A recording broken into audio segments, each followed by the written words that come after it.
I hope to be here also next year, but I know that many excellent speakers, researchers and lecturers will be here, so it's an opportunity to learn. Hi, it is Giovanni Olivi from Rome, Italy. I am an endodontist. I am here to present my work about laser innovation in endodontics and in dentistry. It's a really amazing event.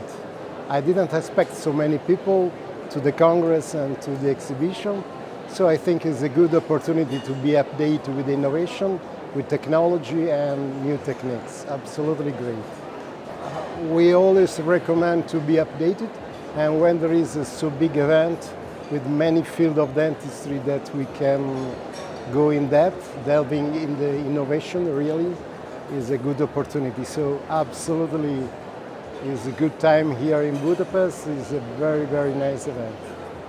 And I hope to be here also next year, but I know that many excellent speakers, researchers and lecturers will be here.